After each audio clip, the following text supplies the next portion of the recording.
ফেসবুকে শুধু video post করি সেটাই না, আমি কিন্তু বিনা বেতনে কয়েকটা চামচাও রেখেছি।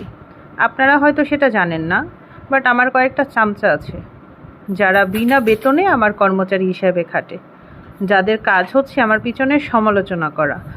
তারা আমার ফেসবুকে অ্যাড আসি শুধুমাত্র আমার কন্টেন্ট, আমার ভিডিও, আমার পোস্টগুলো দেখবে আর আমাকে নিয়ে বাহিরে বাহিরে সমালোচনা করবে। তারা কিন্তু এখানে কোনো কমেন্ট করে না, তারা বাড়িতে বসে এগুলো নিয়ে সমালোচনা করে।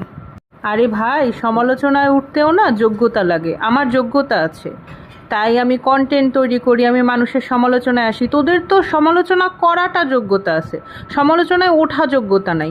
তোদের যোগ্যতা নাই বলেই তো তোরা কিছু করতে পারিস না। আমি কন্টেন্ট বানাই, আমার লাখ টাকার ফোন আছে, আমার যোগ্যতা আছে, এই জন্য আমি কন্টেন্ট বানাইয়া আর্নিং করতে পারি এবং তোদের সমালোচনারও পাত্রী হইতে পারি। তোদের মতো তো অযোগ্য না আমি, তাই না? তোদের তো কাজই হচ্ছে গিয়ে মানুষের সমালোচনা করা পিছনে বসে। আমি তো তোদেরকে চামচা রেখেছি, বুঝিস নাই? যাদের নিজেদের কেচ্ছা কাহিনীর অভাব নাই তারা আবার কিনা আমাকে নিয়ে সমালোচনা করে। তোরা সমালোচনা এমনি এমনি করবি কেন? এই দেখ, তোদের জন্য পিৎজা, চা দিয়ে গেলাম, খা আর আমার সমালোচনা কর। আমার যোগ্যতা আছে তাই আমি সমালোচনা উঠতে পারি, তোদের মতো তো না। আমি একা হাতে 2টা বাচ্চা সামলাই, আমার নিজের সংসার সামলাই, অবসর সময় ক্রাফটের কাজ করি, আলপনা করি, তারপরেও আমি ফেসবুকে ভিডিও ছেড়ে আর্নিং করতে পারি। তোদের মতো মানুষের সমালোচনা করে চামচামি করে সময় পার করি না। এইসব আত্মীয় স্বজন পরিচয় দিতেও লজ্জা লাগেছি।